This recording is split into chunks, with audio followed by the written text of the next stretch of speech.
आपने आइडेंटिक मेमोरी है जिसे फोटोग्राफिक मेमोरी भी कहा जाता है, इसके बारे में कहीं ना कहीं कभी ना कभी जरूर सुना होगा, राइट। फोटोग्राफिक मेमोरी एक ऐसी रेयर टाइप की मेमोरी होती है कि जो लोग भी इस मेमोरी को पजेस करते हैं उन लोगों के मात्र एक बार पढ़ लेने से ही पूरी बुक कार्बन कॉपी की तरह उनके ब्रेन में छप जाती है। केवल एक बार किसी चीज को देख लेने से उस चीज का फोटो उनके ब्रेन में हमेशा के लिए सेव हो जाता है, यानी कि अनब्रेकेबल मेमोरी। जैसे कि निकोला टेस्ला, स्वामी विवेकानंदा, ये फोटो भी क्या रेयर फोटो है यार, है ना। जिसने भी इस फोटो को क्लिक किया होगा उसे मैं सच्चे दिल से सल्यूट करता हूँ यार, सच में बहुत रेयर फोटो है।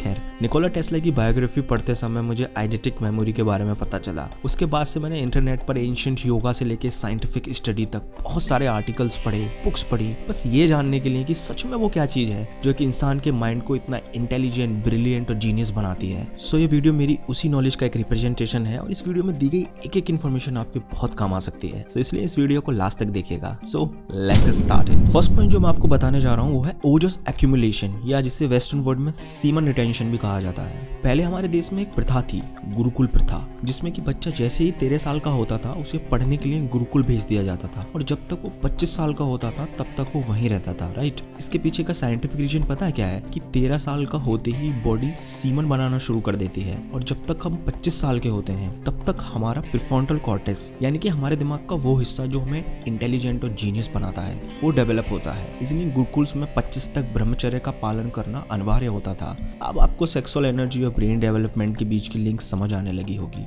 इससे पहले कि मैं आपको ये बताऊं कि हाउ डज इट वर्क, उससे पहले ये जानते हैं कि दुनिया भर के जीनियस इसके बारे में क्या कहते हैं। स्वामी विवेकानंद जी से शुरू करते हैं। स्वामी जी बोलते हैं कि हमारे दिमाग में आए केवल एक सेक्स के विचार से, यानी कि केवल एक सेक्स की थॉट ब्रेन में आने से लगभग 8 दिनों का बना हुआ ओजस यानी कि इंटेलिजेंस नष्ट हो जाती है और केवल एक बार सेक्सुअल एक्टिविटी में इन्वॉल्व होने से लगभग 45 दिनों का बना हुआ ओजस नष्ट हो जाता है। इसी बात को आगे बढ़ाते हुए विवेकानंद जी कहते हैं कि शरीर में इदा, पिंगला और सुषुम्ना, ये 3 इंपॉर्टेंट चैनल्स होते हैं जिनके माध्यम से एनर्जी हमारे शरीर में फ्लो करती है। एक ऑर्डिनरी इंसान में केवल इदा और पिंगला ही एक्टिवेट होते हैं, लेकिन ब्रह्मचर्य और इंटेंस मेडिटेशन के करने से सुषुम्ना भी एक्टिवेट हो जाती है और सुषुम्ना नाड़ी से एनर्जी हर एक चक्रा को खोलती हुई ऊपर की तरफ बहना शुरू कर देती है और लगभग 12 साल के ब्रह्मचर्य के बाद शरीर में मेधा नाड़ी है, जिसे नर्व ऑफ मेमोरी भी कहा जाता है, एक्टिवेट हो जाती है। और मेधा नाड़ी के एक्टिवेट होने के बाद उस इंसान का दिमाग इतना शार्प, इंटेलिजेंट हो जाता है कि दुनिया में ऐसी कोई भी चीज, ऐसा कोई भी गोल नहीं है जिसे वो इंसान हासिल ना कर सके। He remember all, he understand all.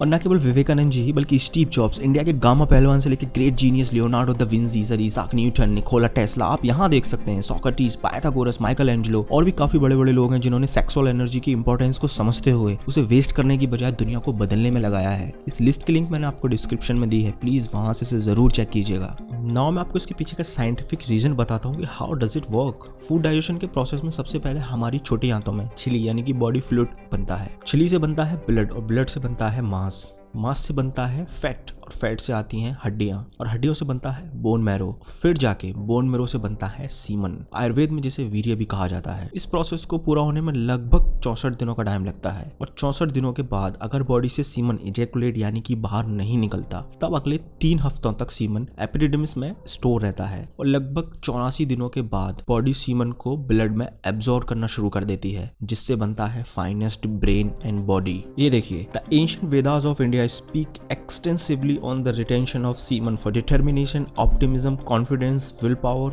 fixed intelligence, noble character, photographic memory and shining good health। और भी बहुत कुछ दिया गया है इसके बारे में। Semen retention is very valuable for both spiritual and material health। Semen retained in the body goes upwards to nourish the brain, rendering the body robust and the memory and intellect incredibly sharp। Now जो अगला point मैं आपको बताने वाला हूँ वो है the nature of mind। एक बहुत ही फेमस कोट है, the difference between an ordinary person and great person lies in the degree of concentration।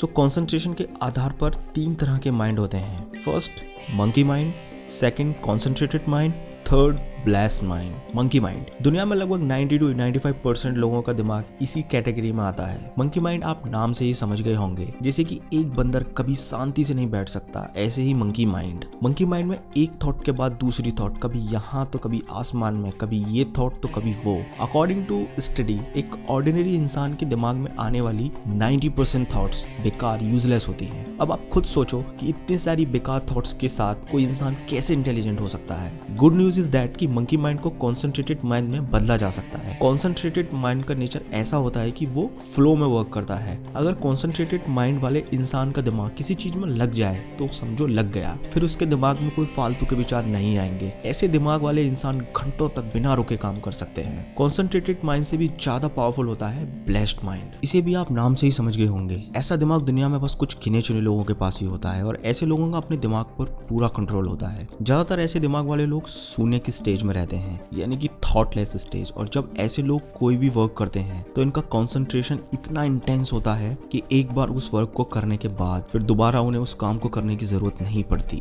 महर्षि पतंजलि के अष्टांग योग सूत्र यानी कि यम, नियम, आसन, प्राणायाम, प्रत्याहार, धारणा, ध्यान और समाधि, अगर कोई इंसान इन क्रियाओं को पूरे डिसिप्लिन के साथ फॉलो कर ले तो वो इंसान ब्लेस्ड माइंड की स्टेज तक पहुंच सकता है। पतंजलि के अष्टांग योगा सूत्र पर मैं अलग से एक वीडियो बनाऊंगा, लेकिन अभी इस वीडियो के लिए इतना ही। धन्यवाद।